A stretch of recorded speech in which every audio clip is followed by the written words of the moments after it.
REND Chapter 2, Unlikely Places, 1:39 a.m., Thursday the 9th of October, 2132. What a damn mess, said a tall Japanese man as he climbed out of his 2097 Rage-In, a sleek and silver car that did not match the scruffiness of its owner. There's junk everywhere. A second person climbed out from the opposite side, a dark-skinned woman with shoulder-length teal hair and bright green eyes. Try not to step in anything, she said, pulling her blue leather jacket around herself to hide from the cold. Well, at least the rain stopped, the man said, looking over the dozens of abandoned stalls in the market in front of them. Still, can't believe I've been dragged all the way down here on tonight of all nights. Happy birthday, the woman mocked. I wish the captain would stop splashing me with the crap he aims at you. You know how it goes. Partners share the shit. Don't like it. Can always get a new one. Please. Without me, you wouldn't catch a thief if he broadcast a video of himself jerking off with stolen goods. That's a vivid and slightly disturbing imagination you have there, Greaves. As they spoke between themselves, a uniformed police officer approached them, wearing black body armor and a Katana 12 assault rifle that hung from straps across his front. Detectives, the officer asked, the holographic acronym for the Kanto Megapolis Police Department lit on his chest in bright white.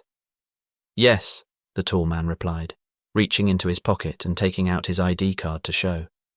His partner did the same. I'm Detective Sergeant Kato Akihiko. This is Detective Laura Greaves. The officer leaned in, examining Kato's card more closely. Is that written as a Japanese name or English? Japanese, the detective replied. Kato's my last name. The officer nodded, running a basic check as Kato spoke.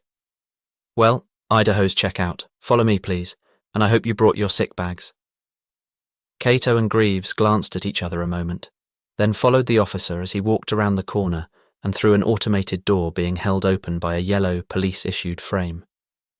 Once inside, they climbed 3 flights of stairs that were lit by searchlights on metal stands. When they reached the 3rd floor, a forensics team in white coveralls and various armed officers were gathering evidence and patrolling. What happened here, officer? Kato asked, one hand in the pocket of his dark leather trench coat, the other rubbing at the side of his head. Greaves had often berated him about that coat, telling him that it made him look antiquated and ridiculous like someone from an old noir flick. He didn't care. As far as he was concerned, everyone looked ridiculous those days, and the hard-boiled sleuth was one stereotype that actually worked in his favour. Even if he wasn't particularly tough or cynical, letting others think he was had come in handy more than once in his career. Just out here, the officer said, pointing to where a second door was held open by a second yellow frame. Kato and Greaves followed the officer again, Greaves nearly bumping into one of the forensics technicians who walked out of an open apartment and moved along the hall until they came upon what they realized was a walk bridge that joined 2 buildings together like a beam. Holy shit, Greaves said at the sight, while Kato only sighed. The bridge was under the cover of a temporary plastic tent to protect it from rain that had since stopped, but even that rain hadn't been able to wash away all the blood. The 2 bodies lay there in crumpled, broken positions, entirely motionless, guns still in stiffened fingers, eyes open in fear. They had deep cuts and tears across their entire bodies, as though mauled by some wild beast, and their throats had been ripped out completely. Damn, grumbled Kato, taking a step closer to examine them while trying to harden his stomach's resolve. What the hell happened here? A bear or something? Private security from Nakasura Multinational were on patrol and heard gunshots being fired. They rushed up here to find a man standing over these 2 unlucky citizens, apparently covered in blood. They demanded he surrender, but he wouldn't, so they shot him, and he fell over the side of the bridge, the officer explained. Nakasura. What were they doing down here? Asked Greaves, crouching down by one of the bodies and gently lifting a hand that held a gun. They own this entire district, the officer said. Abandoned now, been slated for deconstruction for 12 years. Now people use it to dump whatever junk they can find on top of all the shit left behind in the first place. Nakasura send patrols down here to stop it, and to stop scavengers, and it's worked pretty well. People don't often come down here anymore, so these 2 must have been desperate. Scavengers. That what these two were doing down here? Greaves asked. The officer nodded. Yeah, we think so. Cato walked over to the edge of the bridge, looking over it. I don't see a third body. Did forensics take it already? That's the thing, said the officer. There was no third body. We got a description from the NS guys, but they wouldn't stick around for you two, and we couldn't exactly make them. What's the description? Asked Cato. Young, maybe early to mid-20s. White European, pale on account of the cold, dark brown hair down to the shoulders, though it was soaked from rain so it could be lighter. Thin, not real skinny, but basically no fat on him at all. Apparently he wore a blue shirt and pants, no shoes, like the kind they use in hospitals. And obviously he was covered in blood. No weapon, no knife. These wounds can't be made by nicely trimmed fingernails. None that they saw, none that they can find. Only weapons are those guns, and they were fired. Fired? At what? From where?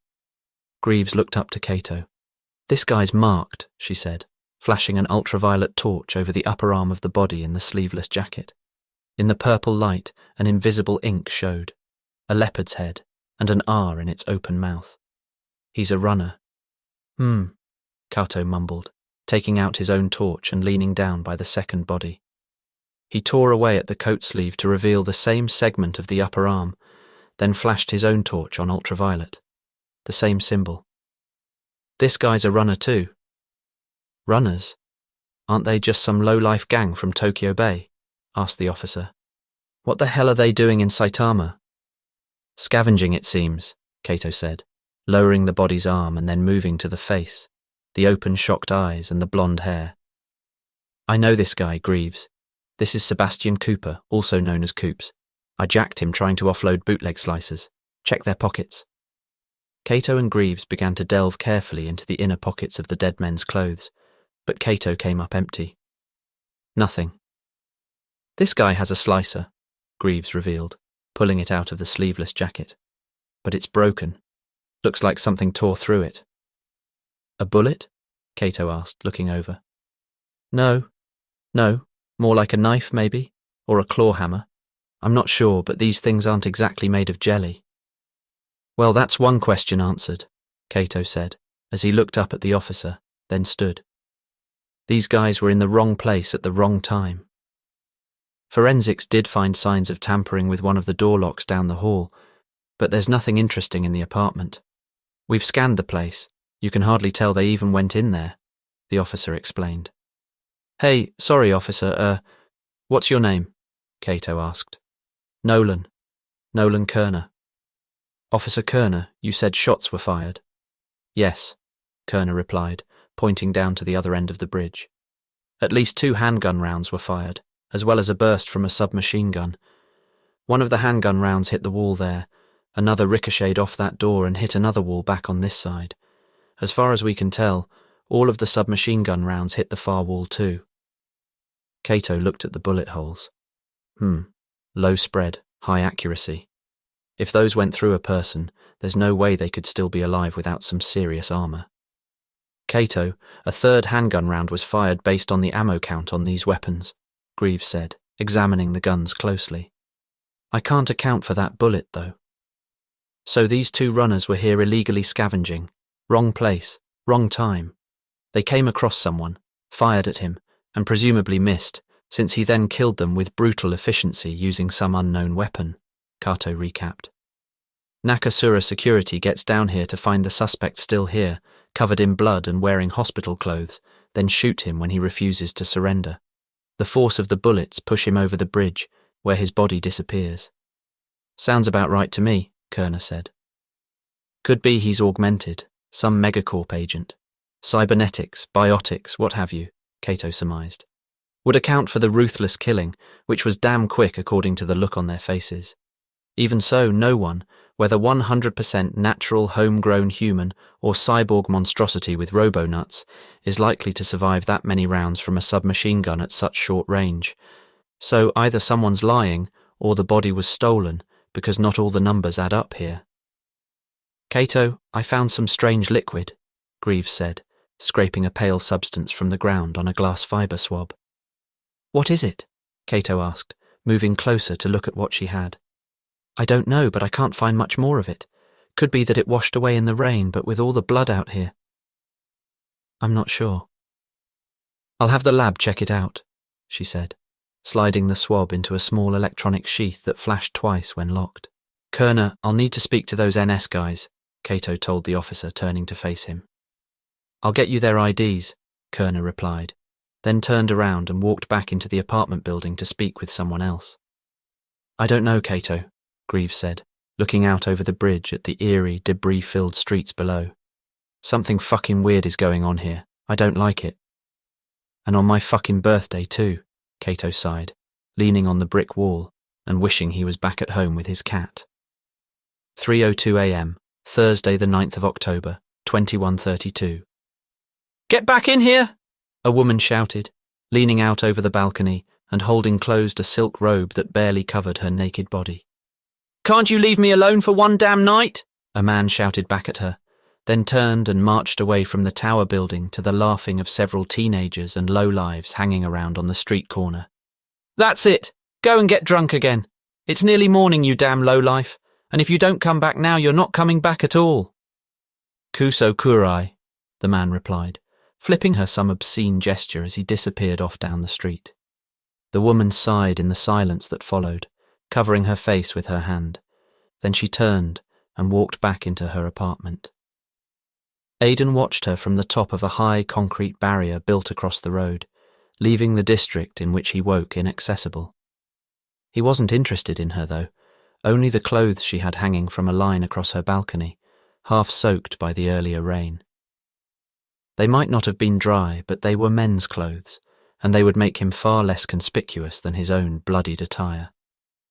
He still wasn't sure what had happened. He had woken on the road beneath the walk bridge broken, yet had managed to drag himself away into the night. Each foot he crawled had knit together torn flesh, and before long he was walking again, fleeing with a limp that disappeared with what remained of his pain. In the aftermath, he had expected the soldiers to search for him, to send hunting drones down through the dark alleys in which he had found himself. Yet they never came. They had lost him in a labyrinth of abandoned and decrepit streets, yet in that place of darkness and fear, he himself had been no less found. That is, until he had reached the barrier.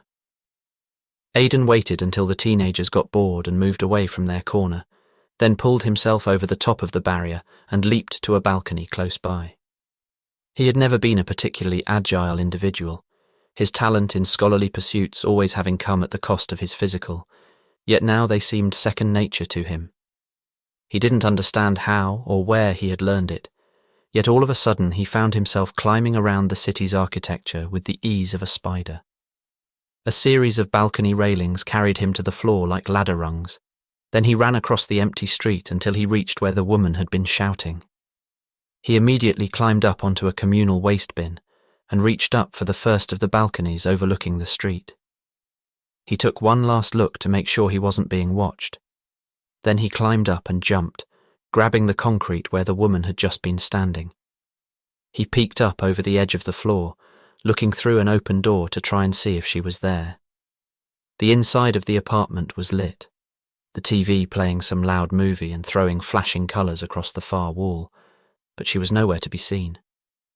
He reached up, snatching at the clothes on the line and tucking them under his arm one by one until he almost had a full set to wear. Then the woman appeared and saw him, and in a flurry of fear and confusion she began to scream, and Aiden dropped back down to the bin with a large crash. She looked down over the balcony, waving at him and screaming, and suddenly there was a man marching at him across the street, yelling in angry Japanese. He didn't stop to listen. He vaulted down off the bin and tucked the clothes under his arm, then set off in a fleeing sprint down a nearly empty road. Those who lurked in the most unsocial hours watched him as he ran, but he ignored them all, turning down side streets and alternate roads, until he was sure he wasn't being followed. Then he entered an alleyway and hid himself behind a wall and squat down to push his face into his hands.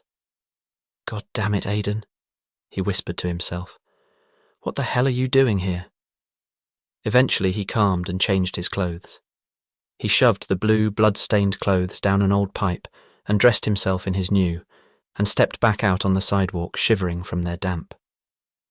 They weren't much, just a red-hooded sweater over dark pants, and with only black socks to cover his feet. He pulled up his hood to hide his face, and then began to walk, no direction in his mind except away from where he had been. It was quiet now, the streets almost empty. He walked beneath the glow of their tall lights, and took care to avoid those he saw, cutting through side streets or waiting until they passed him, until he was sure they weren't following. He wasn't even sure why he was acting so paranoid, why he was so scared of being found. Those soldiers would have stopped trying to find him by now, and there was nowhere better for a man to hide than Kanto Megapolis. Even if he was being hunted, even if somehow his paranoia had been justified, they would never actually find him. And yet he was paranoid. But why? What had he done? Why couldn't he remember anything? Eventually, he found a man stumbling out of a seedy-looking bar, and he paused, deciding that the bar was preferable to aimlessly wandering in soaked clothes. It made up part of the bottom of a tower that rose 100 floors and had a lit purple sign that read, Tanaka's Bar, and he pushed his hands into his pockets, crossing the street towards it. When he reached the door, he pushed it open with his shoulder to find himself in an old-fashioned establishment, the kind that had once been themed on the bars of the previous century, but had over time come to embody those dives in earnest. It was a place for those who hated the current flavour of modernity, who found comfort in old paint and booths with seats of cigarette-stained synth leather, who scowled at those they could no longer understand. They didn't scowl at him. Lone men sat at table booths around the walls, half asleep in drunken stupors or simply not caring who he was, and a row of empty stools were lined against a bar that seemed to be made of real wood. In the corner, several gambling machines buzzed and pinged with multicoloured light, and prize wheeled rolled on their screens with muted sounds. Some of the patrons glanced up at him, but they saw nothing but a figure as lost as they were, and soon went back to their drinks. After an unsure moment, Aiden crossed over to the bar and sat down, resting his elbows on the lacquered surface. He watched as the bartender organised the contents of a fridge cabinet, facing away from him in silence, and he found himself watching her and wondering what he should say. She was a slim woman, perhaps a little older than he was, and wore little more than a bra and fishnet over a torso adorned with various tattoos and a blue skirt that reached her knees. "Nani o nomimasu ka?" she asked, then turned around to look at him. "Oh, sorry, we don't get many white people here. What can I get you?" Aiden began, suddenly realising he had no money. He had nothing. "Just water, please." "Water?" the girl asked him, staring at him in partial disbelief. She turned to the tap, pink hair swaying around her shoulders, then poured and placed his drink on the bar. As Aiden took it, she watched, eyes scanning down his clothes, then cocked her head at him. "Been for a swim?" He shook his head but did not speak. She shrugged and turned back to the fridge, hissing something beneath her breath. "Jikan no muda." Aiden wasn't fluent in Japanese, but he could understand enough to know what she thought he wouldn't hear. Waste of time, she had called him. She wasn't wrong. He was just like all the other men in that bar now, skulking around in the early morning for drinks, no-gooders, criminals and drunks. He was worse than them, he realised. At least they had money to pay for drinks. At least they weren't killers. "What's your name?" he eventually asked, if only to strike up a conversation. He hadn't realised just how lonely he felt, just how much he wanted someone to talk to. It was as though he hadn't spoken to someone for years. "I'm Aiden." The woman looked at him, her silver eyes distrustful of his intentions. A late-shift bartender like her had to be. A dozen guys a week tried to get into her pants, and some of them couldn't take no for an answer. "Nami," she eventually replied. "You stink of rain and sweat, Aiden. You should take a shower."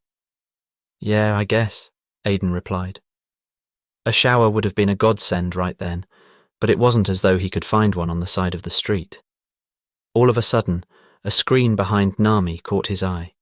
It was a crude advertisement, a lewd commercial for prostitutes in bright blue and pink, but they weren't what he found interesting.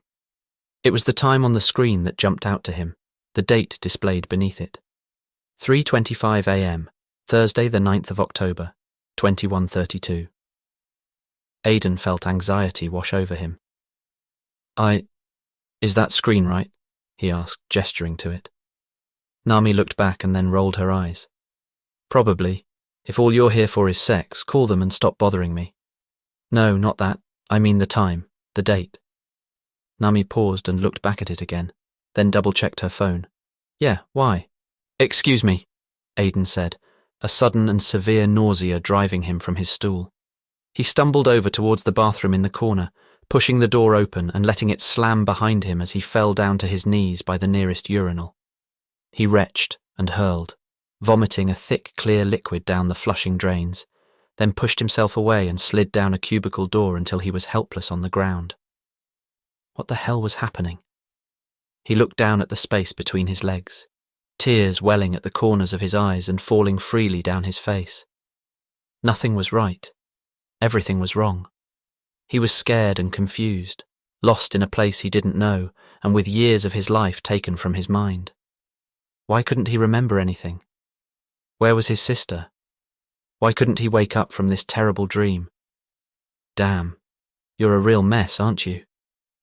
Aiden looked up to find Nami standing there in the doorway and wiped his eyes on his sleeve. I've had a rough night, he admitted. Nami stared at him a moment, then released a defeated sigh. This goes against every single one of my survival instincts, but you clearly need help, so... My shift ends in 20 minutes. You can't stay here in the bar, but you can come to my place. You can use my shower, call whoever you need to call. Something tells me you're different from the assholes sitting out there, and I'm not enough of a bitch to ignore someone who's genuinely in trouble. Aiden watched her carefully, but he didn't say anything at first. Nami had to reach down and help pull him up to his feet, and it was only then that he took a deep breath and faced her. Thank you, Nami, he said. You might have just saved me. I won't forget this. She shrugged. Just don't make me regret it. I've got a gun and friends who look out for me. Don't worry, he replied. I won't.